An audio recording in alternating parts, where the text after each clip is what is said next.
Hi there, AP Euro students. Welcome to Unit 3, Section 2. Today's lecture is going to be on the English Civil War and the Glorious Revolution. In Unit 3, we're going to be covering some big topics like constitutionalism and absolutism, which I'll cover on the next slide. These are big political topics that are really going to shape the political theory and government structure of almost all the European countries in the 17th and 18th centuries. They also provide many of the foundations for modern forms of government and modern political theories that we still see utilized today. So today I'm just going to talk a little bit about each one of these big topics, constitutionalism and absolutism. We'll go more into depth on constitutionalism today when we talk about English history and also later in the unit when we talk about the Dutch Republic. And of course, we'll spend lots of time looking at absolutism when we talk about France and pretty much every other country in Europe. So let's look now at constitutionalism. Constitutionalism is technically the limitation of government by law. In a constitutional government, there is a delicate balance between the authority and power of the government and also the rights and liberties of the subjects. The key here is the word constitution, because with a constitution, you'll see that there's a binding force for government actions. And this binding force is usually outlined in a document such as a constitution. And one of the key ideas of a constitutional government is that political authority will rest in the hands of the electorate. That means the people, the population. But this does not mean it is a democratic government. Later, we will see the growth of democracy, but at this point in the 17th century, constitutionalism does not equal democracy. So please keep that in the back of your mind. Now, in 17th century Europe, only two countries were known to practice a constitutional form of government. England, which we're going to be talking about today, and also the United Provinces, which is the same thing as the Netherlands, and that's the same thing as the Dutch Republic. We'll be talking about that later in the unit. Now, there's actually some interesting similarities between these two countries. They were both seafaring nations, meaning they were very active in sea-based trade. They had large navies and merchant marines. They were both located on the Atlantic coast of Europe. Both nations had a vibrant middle class that had benefited significantly from the commercial revolution in the early modern era. And both of them were also Protestant states.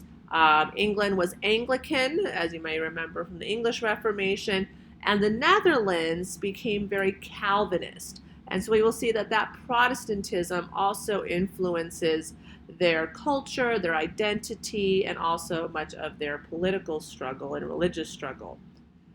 Now, in both these countries, this easily leads into the next point here, religious division is going to accentuate their political struggles. Again, they're both Protestant. We know that there has recently been a lot of conflict between Protestants and Catholics as the Reformation was established. You might remember from Unit 2 that the Dutch, who of course were Protestant, revolted against Catholic Spain. That resulted in the 80 Years' War. Although the war was not necessarily really active and hot for 80 years, it still lasted that long until the Treaty of Westphalia.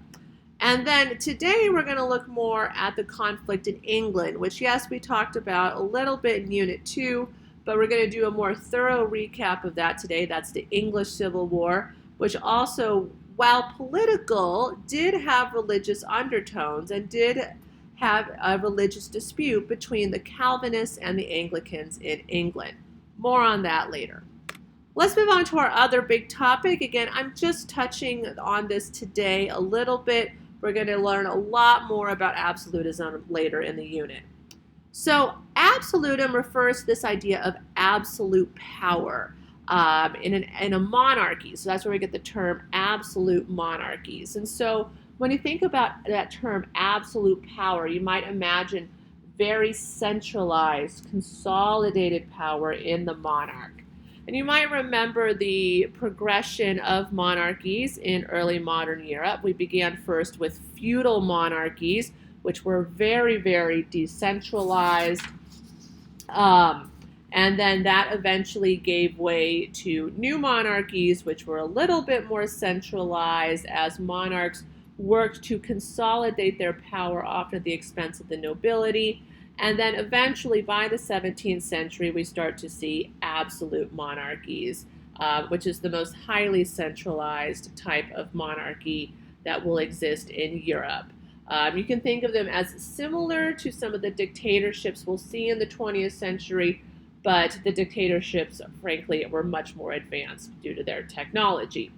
But given the level of technology, absolutism is about as centralized as political power could be in early modern and modern Europe. So the main idea here, like I said, is that all political power is controlled by the monarch and their bureaucracy. That's all the government offices beneath the monarch. So that means that essentially there is no legislature, so there's no parliament or Congress that is going to put a check on the monarch's power.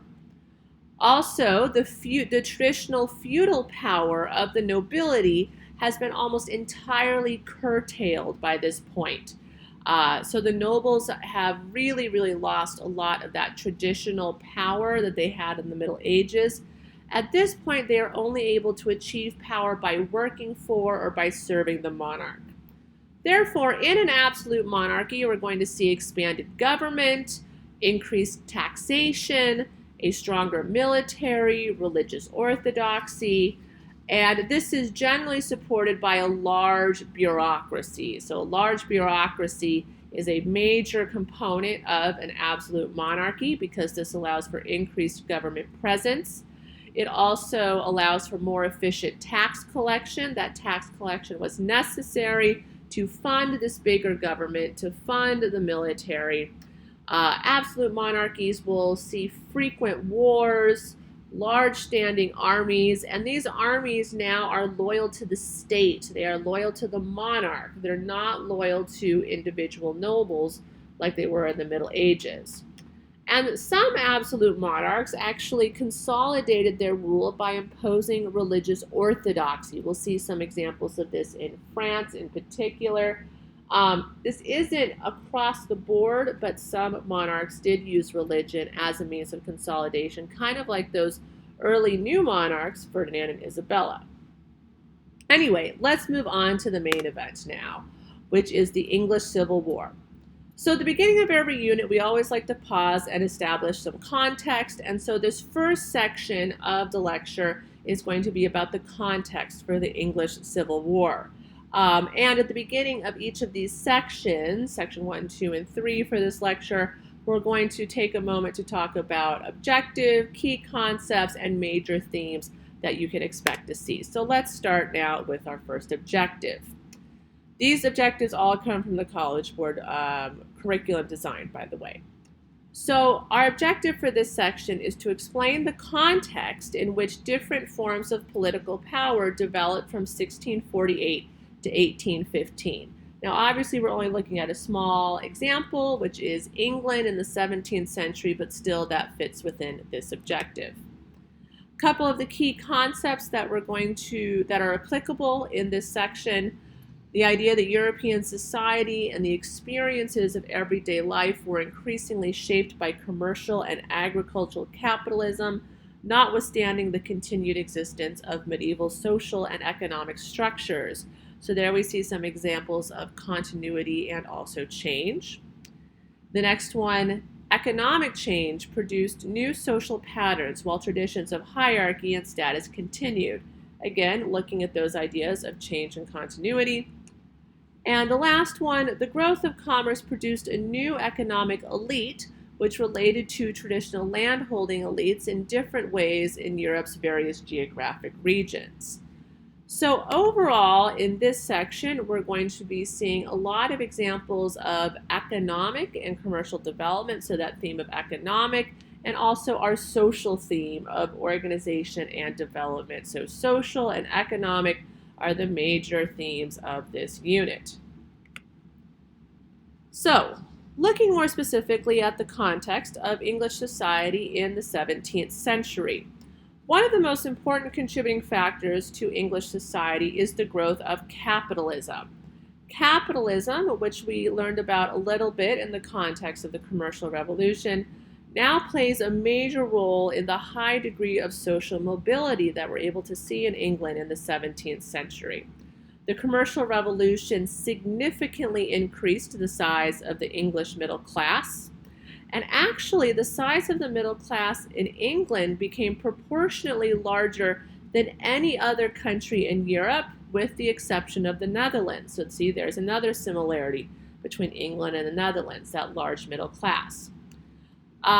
This capitalist growth and growth of the middle class was also supported by improved agricultural techniques, specifically improved farming techniques and technology, and improved husbandry. Husbandry is animal breeding. We're going to talk a lot more about that particular topic in another lecture or class activity later in the unit. Now, in the context of 17th century English society, a group you really want to be familiar with is this idea of the gentry. The gentry were wealthy, non-noble landowners in the countryside, so that means they didn't necessarily have that fancy title. But the gentry, as they increased in population, came to dominate the politics of the House of Commons. So remember, the House of Commons is England's lower house in Parliament. The English Parliament has two houses, an upper house, the House of Lords, and the lower house, the House of Commons. We're going to be talking a lot about the House of Commons today, not so much about the House of Lords.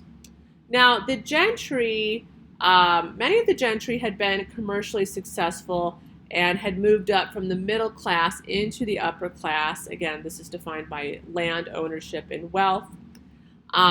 This wealth had allowed for their social mobility, but also the gentry relied heavily on this legal precedent to limit the power of the king, especially on economic and political matters.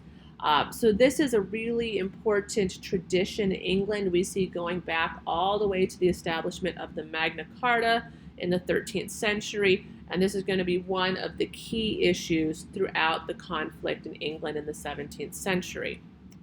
Now, the gentry were willing to pay taxes to the government just as long as the House of Commons had a say in the national expenditures. They wanted to have say in what their money was going to be spent on.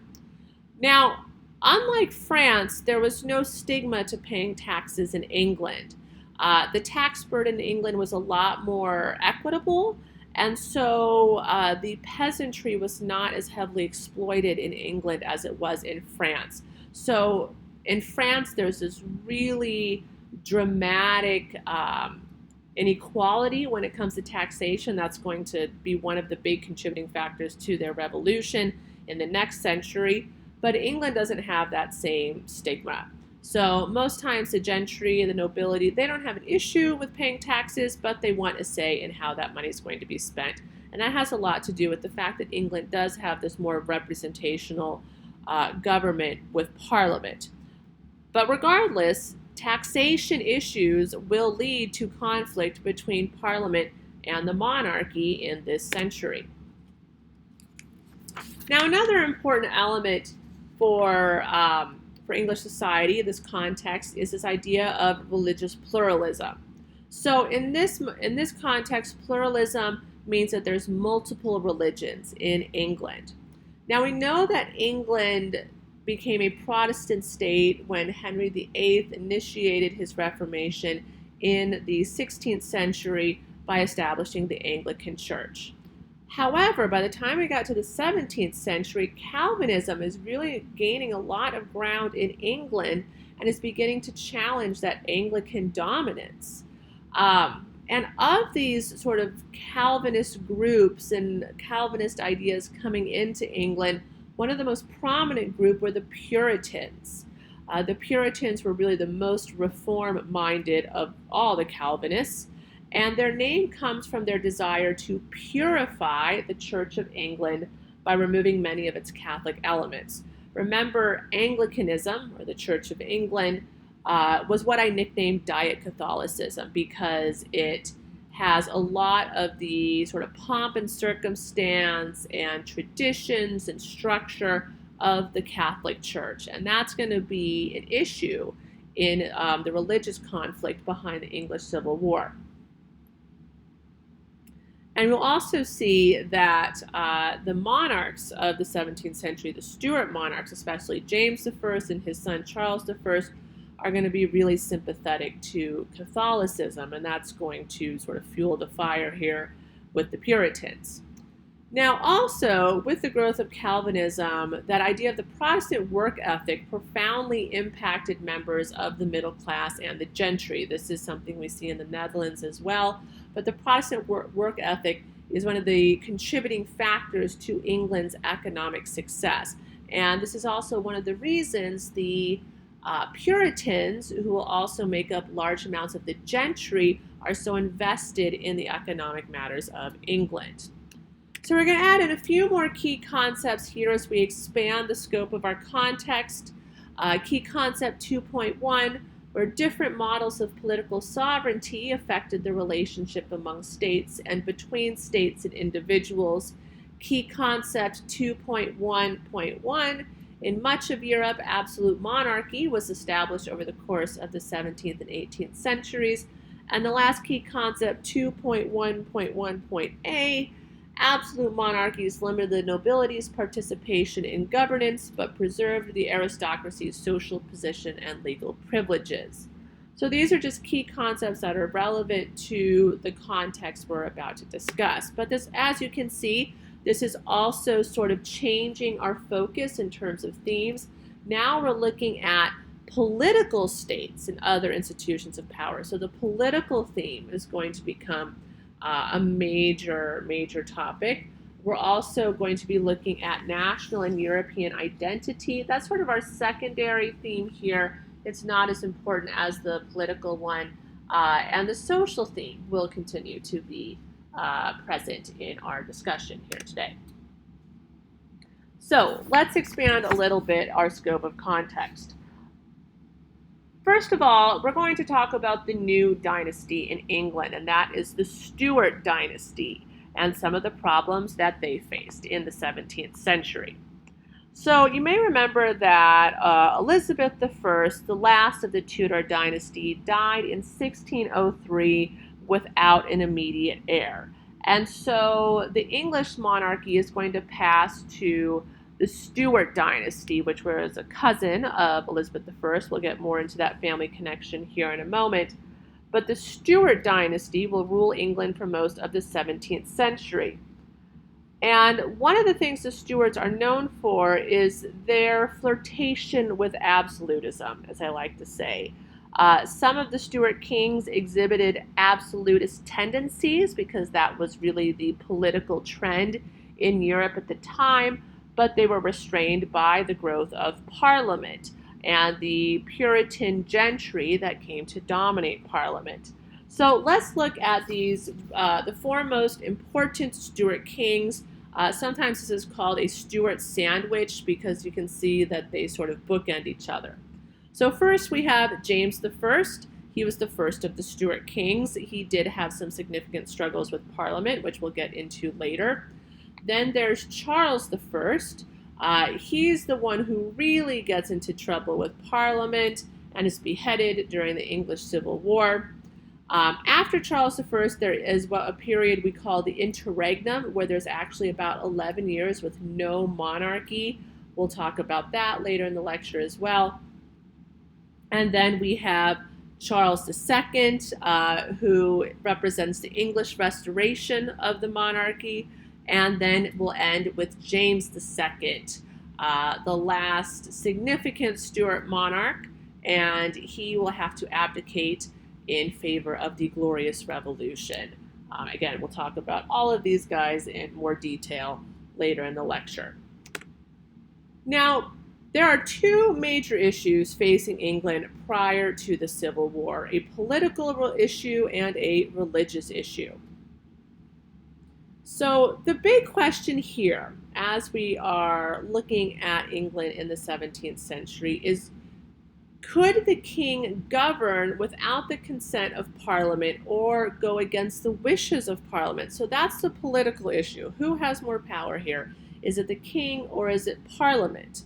And that's probably the bigger issue in the English Civil War. But there's also this underlying religious issue. Would the form of the Anglican Church follow the established hierarchical episcopal form or acquire a more Presbyterian form? Putting this in layman's terms, how Catholic is the Anglican Church going to remain? Are they going to keep a lot of their ceremony and hierarchy, or are they going to adopt some of the more Calvinist forms of worship? So just to clarify some of these fancy religious terms for you here, when we talk about episcopal form of a church, that means the king, the Archbishop of Canterbury, which is the highest clerical office in England under the king, and all the bishops of the church determine church doctrine and practices. And this is what is used in England in the traditional Anglican church. And you can see that with this hierarchy and structure, there's a lot more similarity to the Catholic structure. Now, the Presbyterian form has more Calvinist influence. This allows for more freedom of conscience and dissent among the church members.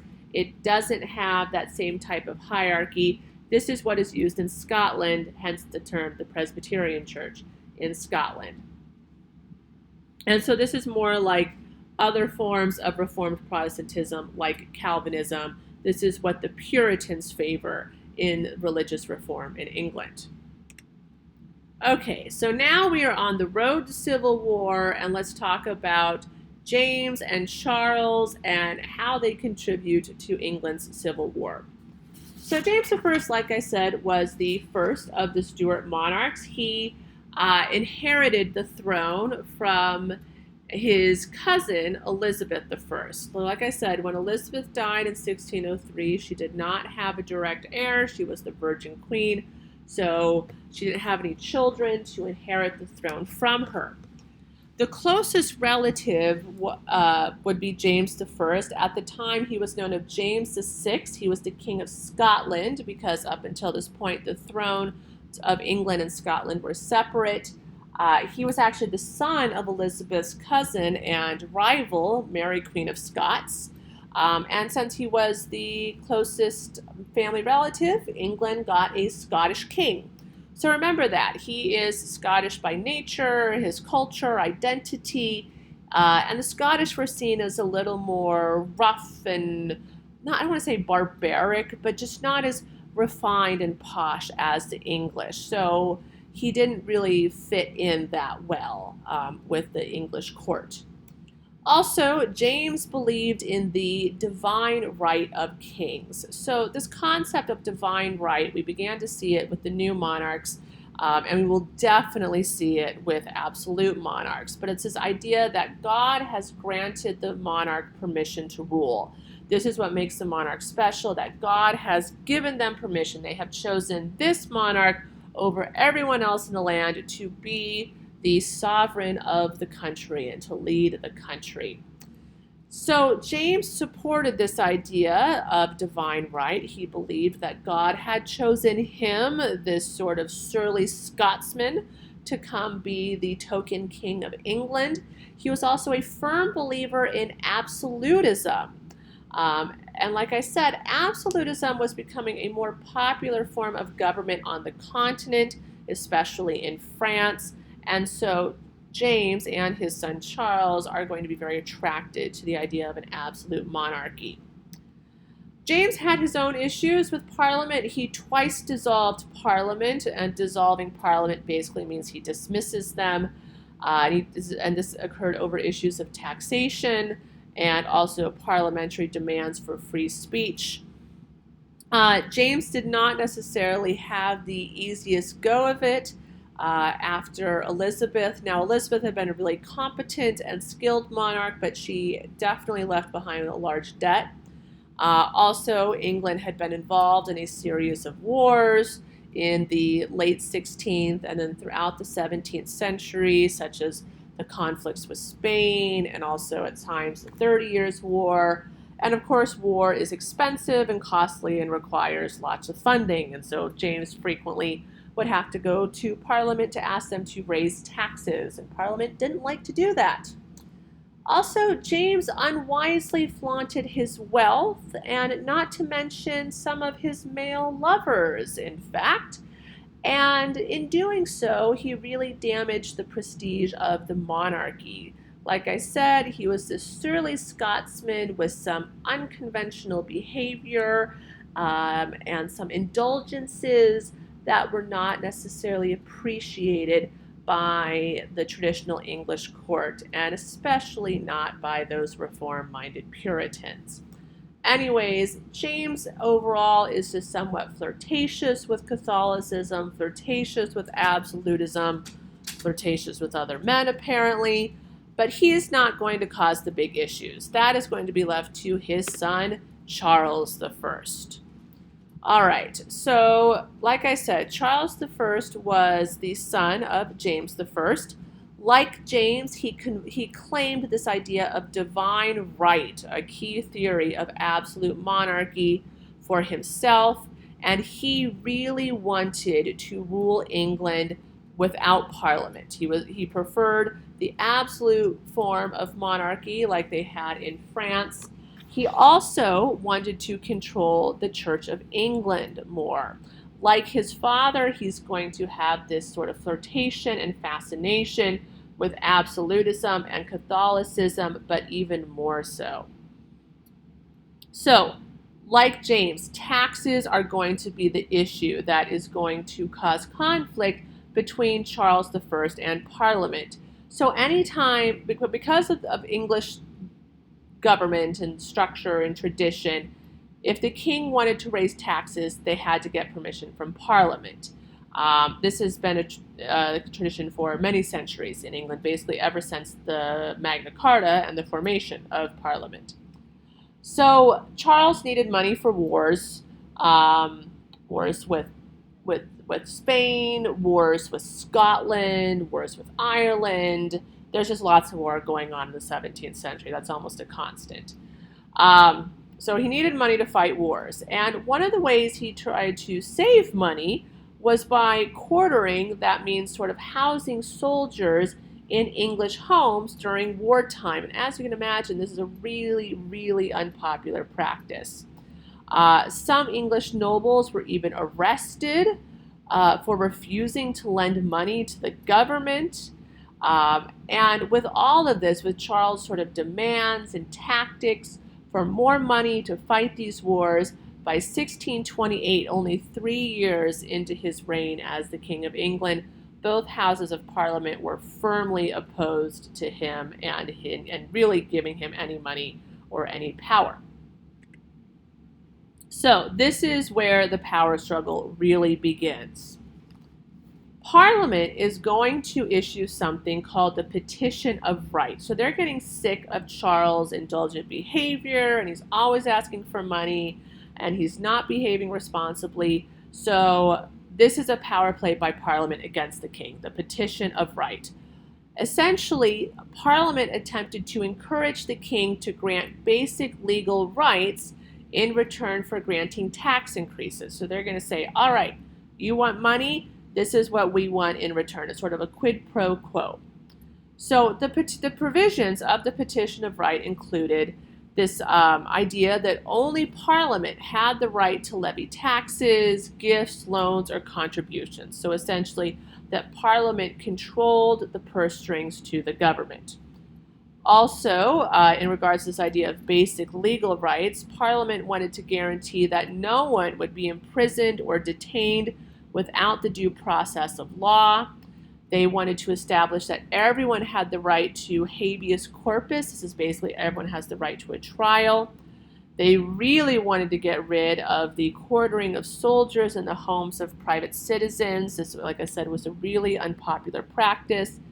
And they also wanted to forbid the ability of the monarch to declare martial law in peacetime.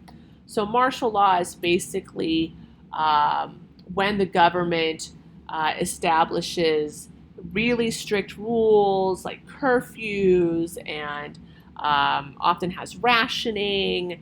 And the idea here is that this is necessary for the society when they're at war, but it also is a way for the government to impose a lot of controls and rations and rules and regulations on its own people. And as you can imagine, this is really unpopular, it's unethical, and apparently these are all things that the Stuart dynasty had been doing, asking for money, imprisoning people without a trial, quartering soldiers in homes, declaring martial law.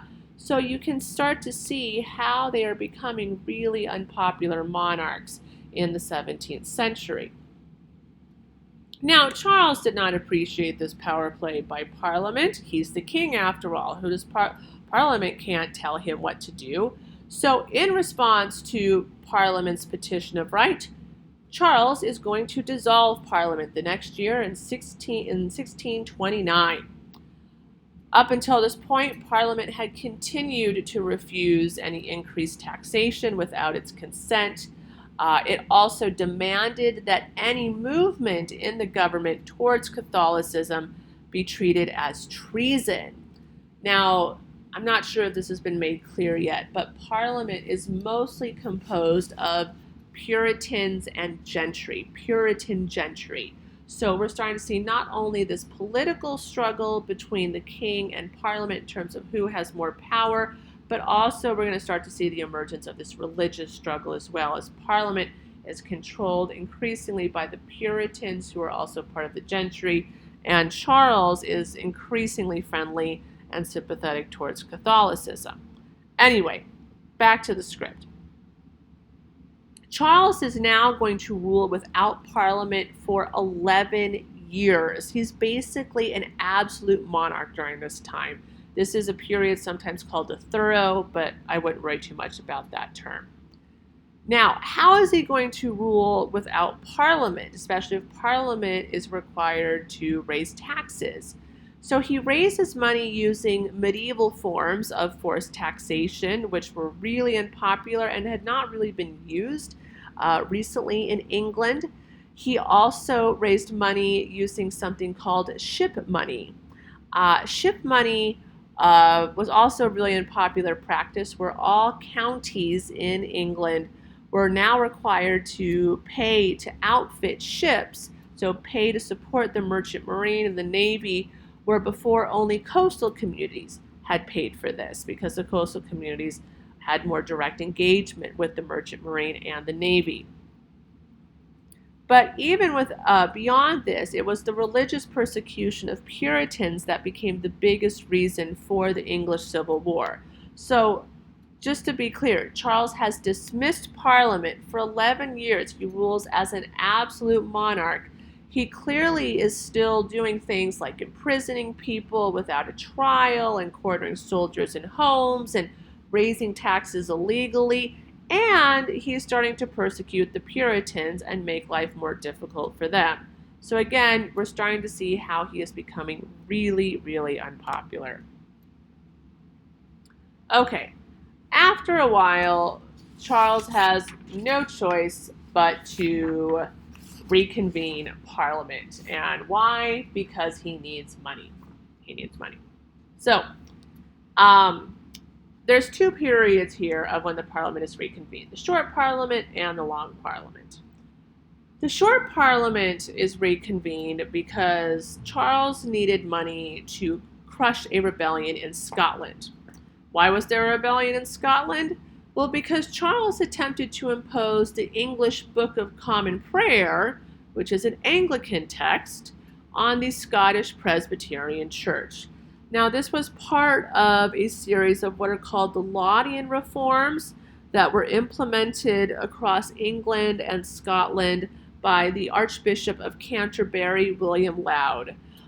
William Laud was really, really hated by the Puritans and by the Presbyterians in Scotland. He was very supportive of the more Episcopalian form of the Anglican Church, so that sort of high church model with more of the Catholic traditions. And he and Charles were preferred to impose that form of religious practice across as much of England, the British Isles, as possible. So, of course, when they impose this Anglican religious text on the people of Scotland, they rebel. So, to crush that rebellion, Charles I needed new money, new taxes to fight this war against Scotland, and at this point he has no choice but to reconvene Parliament. So Parliament reconvenes, but of course they refuse to grant Charles any of these new taxes until he accepts the Petition of Right and grants important church reforms. Well, Charles' reaction is basically going to be, screw you, Parliament, you can't tell me what to do, I'm the king. So after only a month, Charles disbanded the Parliament. Again, this is why it is called the Short Parliament. Charles tries to pursue this Scottish invasion on his own and do this without Parliament, but ultimately, by the next year, he is desperate for money, and so he has no choice but to again call Parliament, and at this point he's willing to agree to some of their demands. Because again, he needs money, the government has to function. So this period is known as the Long Parliament because it lasts for 8 years. So in response, Charles agrees to some of these key demands by Parliament. Parliament could not be dissolved without its own consent. Also, Parliament had to meet a minimum of once every 3 years. Like I said, Charles had just gone 11 years without allowing Parliament to meet. They had to eliminate the practice of ship money, which was really unpopular across England. Also, the leaders of the persecution of the Puritans were to be tried and executed. And yes, this included the Archbishop of Canterbury, William Laud. He would be executed in 1645. Also, the Star Chamber, you might remember that from Henry VII, was abolished. This was still around and still used to suppress nobles and other perceived enemies of the crown. And so Parliament made Charles get rid of that. They also established that common law courts were supreme to the king's courts, and it refused to pay money to It refused funds to raise an army to defeat the Irish revolt, because one of the other major issues in the 1640s is the revolt in Ireland against the English. So basically there's a lot of back and forth between Scotland and England, Ireland and England. So we're going to be touching upon that a little bit throughout the whole lecture. By this point, like I said, the Puritans had come to represent the majority in Parliament against the king's Anglican supporters. So Parliament is now dominated by the Puritans and the gentry, and they are at odds with Charles I. All right, so now things are set up for Section 2, which is the actual English Civil War.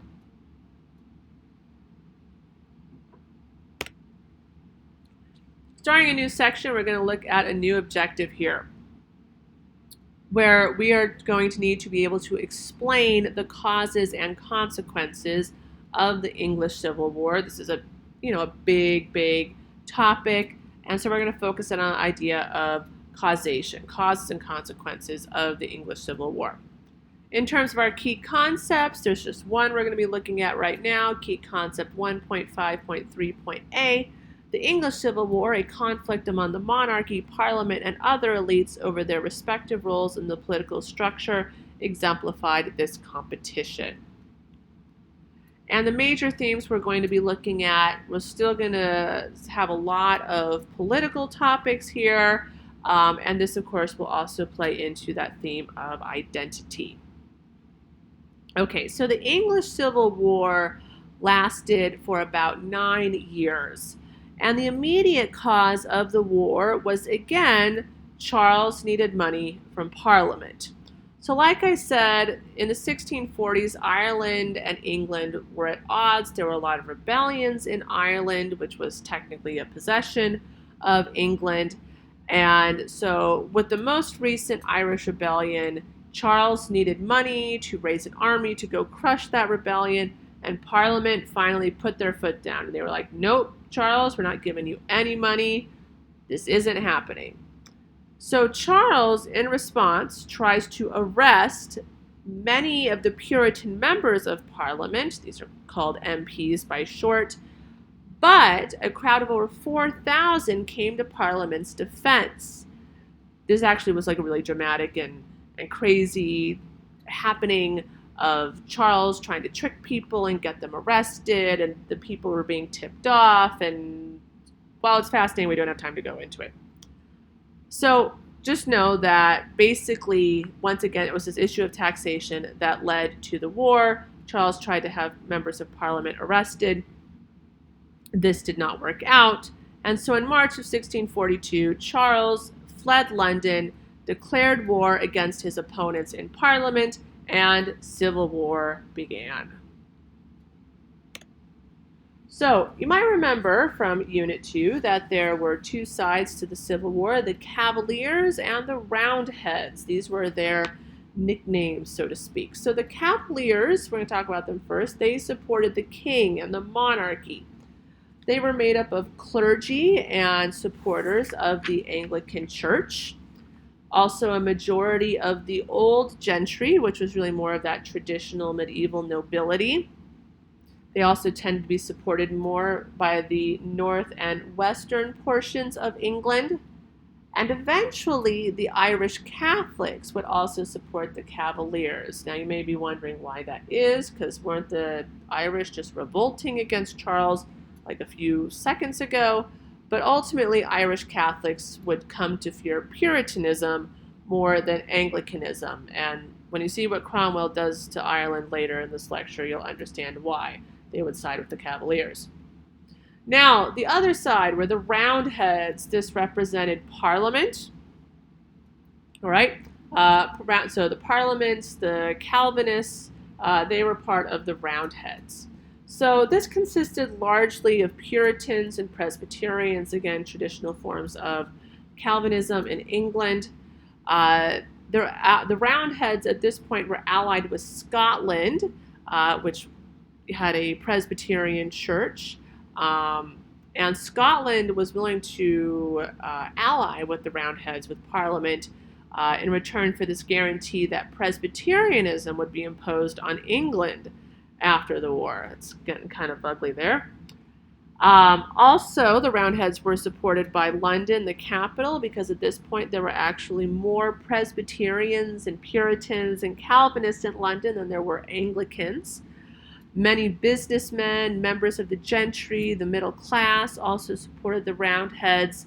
Some nobles in the south and the east, but also the Navy and the Merchant Marine supported the Roundheads. So already looking at this, you can start to see that the Roundheads probably have the popular advantage.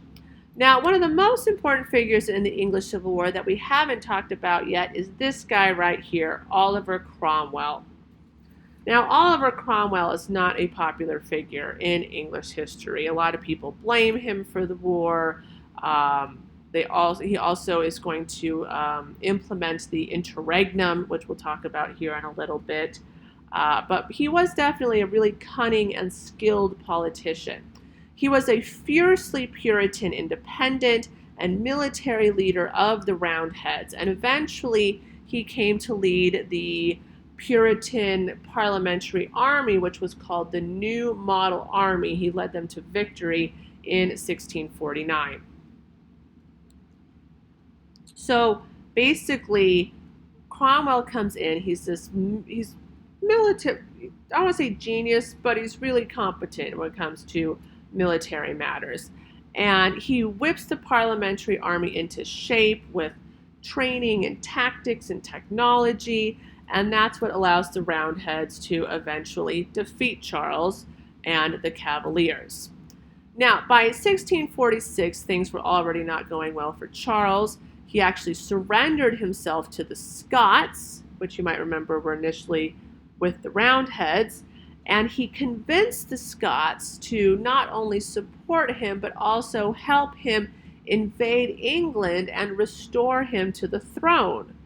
You may be wondering, like, why the heck is this happening? Weren't the Scots just allied with the Roundheads, who are also Puritan? Like, wouldn't they have way more in common with them? But the thing is, there had been a division between the Puritans and the Presbyterians that developed later in the war. Even though the Puritans and the Presbyterians were both forms of Calvinism, they did have some important theological differences. The Puritans were actually a little too extreme for the Presbyterians at times. And so as the war progressed, the Presbyterians were feeling, they're having second thoughts about that alliance, basically. Now, as things start to get messier towards the end of the war, Parliament had actually ordered the army to disband, the New Model Army. Cromwell refused. So Cromwell represents this sort of like crazy Puritanism, this sort of like this campaign to really get rid of the king and establish this Puritan state in England. And so he defied his leaders in Parliament, and as leader of the New Model Army, he kept going, he kept fighting, and in doing so, he successfully thwarted, meaning he avoided the Scottish invasion that Charles had managed to arrange, and as a result, defeats Charles and wins the war for Parliament. So, at this point, Charles has been arrested, the Roundheads are in charge, Parliament seems to have won the war. But there's still some debate in Parliament as to what they do with Charles. Okay, so they've arrested Charles, he's in their custody. What do they do with him? Do they try him for treason? Do they execute him? And so this leads to something called Pride's Purge.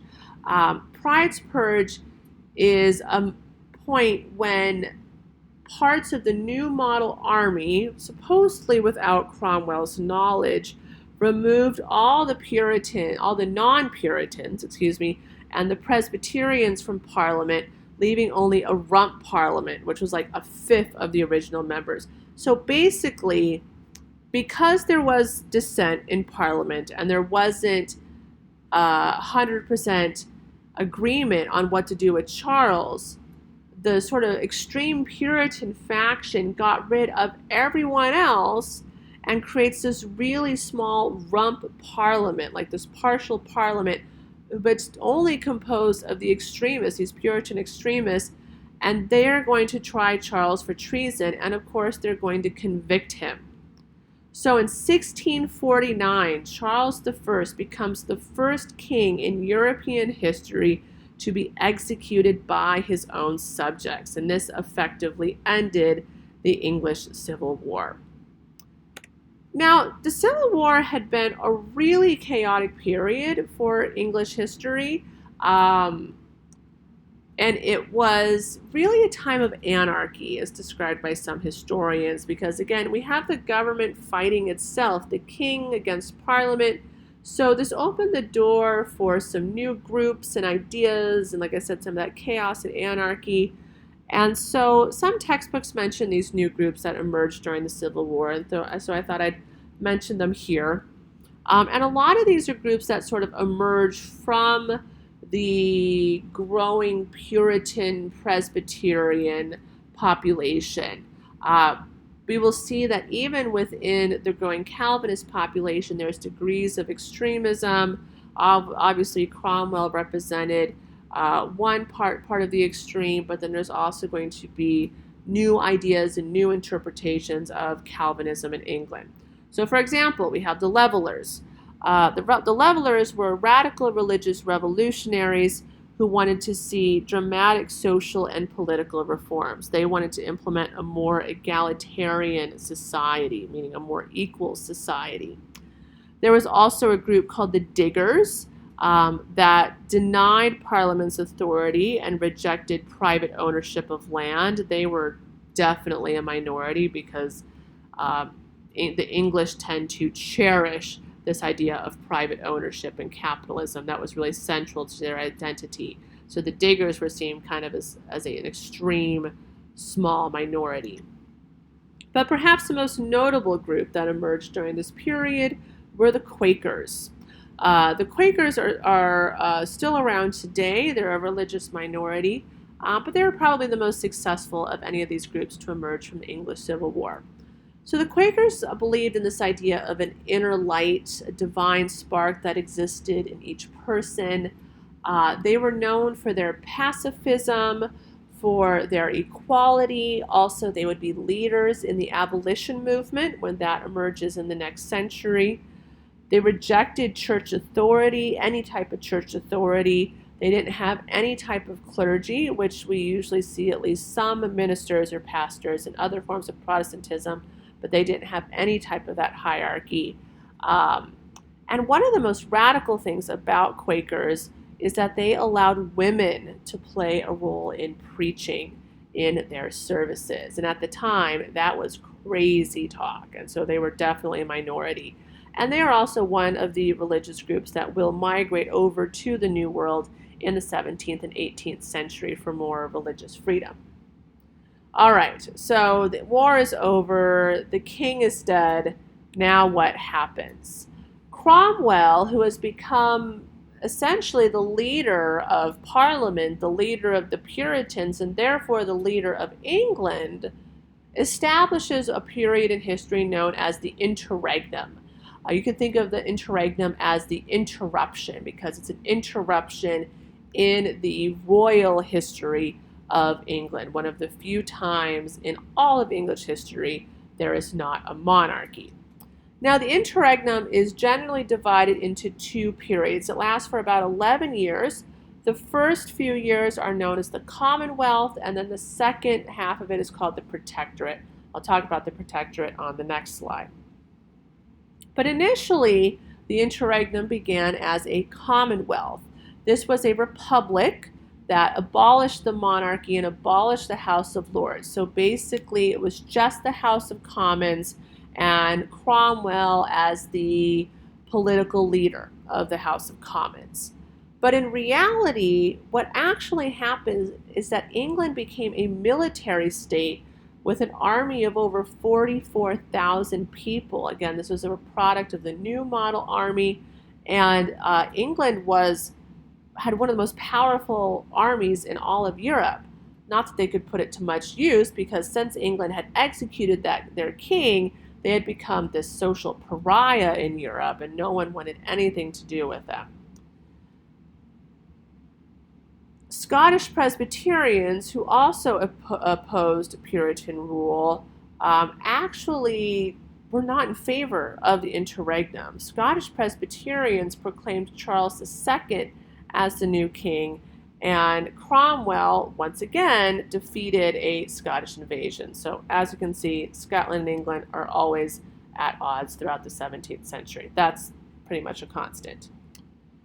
Now, where things get really crazy is in 1653 when Cromwell decides to get rid of the Commonwealth and create what is called the Protectorate. So Cromwell decided after about 4 or 5 years that ruling with a representational government, like ruling with the Parliament, was actually kind of a pain in the butt. The Parliament, had all these opinions and wanted all this power, and Cromwell wanted all that power for himself after all. So in 1653, he dissolves the Rump Parliament, he declares himself Lord Protector, and essentially creates a Puritan dictatorship in England. He's at the top of this dictatorship, but then he also creates this military state where England is divided into 12 different districts, each under the control of a military general. Now, the great irony here is that Cromwell and the Puritan Parliament had fought the Civil War because of the absolutist tendencies of Charles I and his predecessor. You know, they claimed to be fighting for the people of England. They were fighting against absolutism. But when finally given the opportunity for their own sovereignty, Cromwell makes the ultimate power grab, even gets rid of Parliament, and establishes this puritanical dictatorship that is harsher and more dictatorial than Stuart absolutism ever dreamed of being. Cromwell will flat out deny religious freedom to all Anglicans and all Catholics in England. He's going to implement this Puritan moral state, which I'll talk about more in a moment here. But ironically, this is not as ironic as I would say the whole larger issue of he fought absolutism and now he is an absolute dictator. But also in a more interesting way, let's say that, he actually allowed the Jews to return to England in 1655. Now, Jews had not been allowed in England since the 13th century. And you may be asking yourself, well, if he hates Catholics and Anglicans, then why would he allow the Jews back? Well, he believed that inviting Jews back to England would help restore the economy after the Civil War more quickly. The Civil War is always bad on an economy. No matter where it's fought, Civil War is bad for the economy. And so one of the issues Cromwell had been dealing with is rebuilding the economy. So hey, maybe if it will improve if he invites the Jews back to help. Not that that is stereotypical at all. All right, during the interregnum, Cromwell, as a military leader, is going to have some really famous military campaigns, especially in Ireland.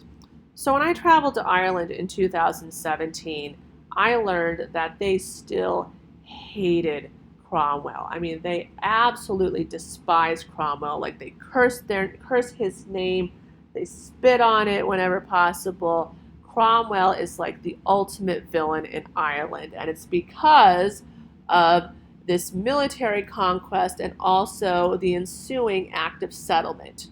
So like I had mentioned, Ireland was really rebellious all throughout the 1640s. There had been a lot of back and forth between England and Ireland.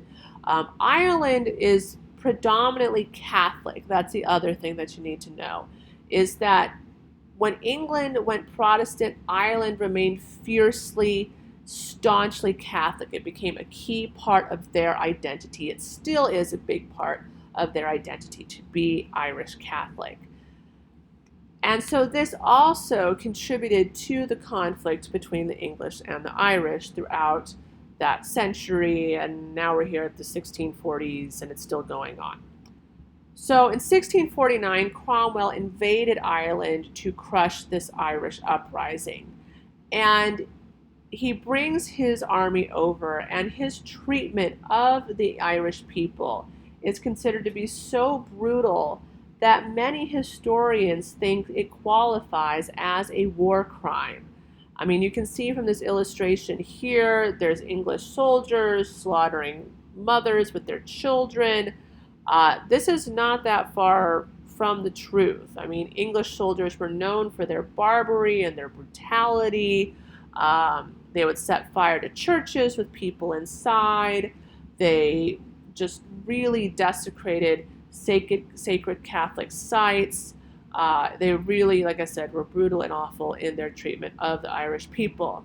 And then, to make matters worse, once the Irish Rebellion had been crushed and peace more or less had been restored, Cromwell is going to implement something called the Act of Settlement.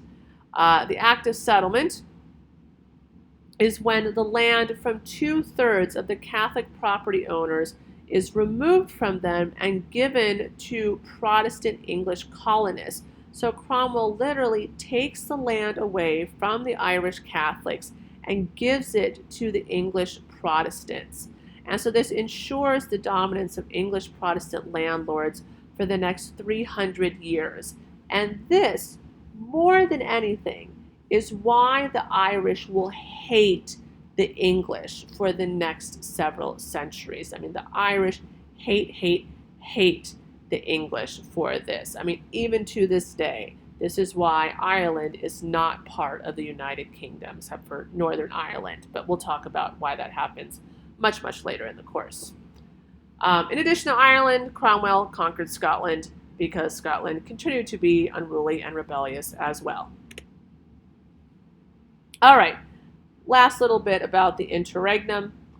So one of the craziest elements of the interregnum is that this becomes like a moral crusade in England. This Puritan-controlled government wanted to regulate the moral life of England by commanding that everyone in England follow the strict moral code of Puritanism.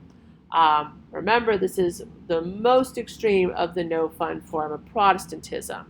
So during the interregnum, the press was heavily censored, sports were prohibited, theaters were closed, pubs and taverns were closed, there was no music, no dancing, no smiling, no laughing.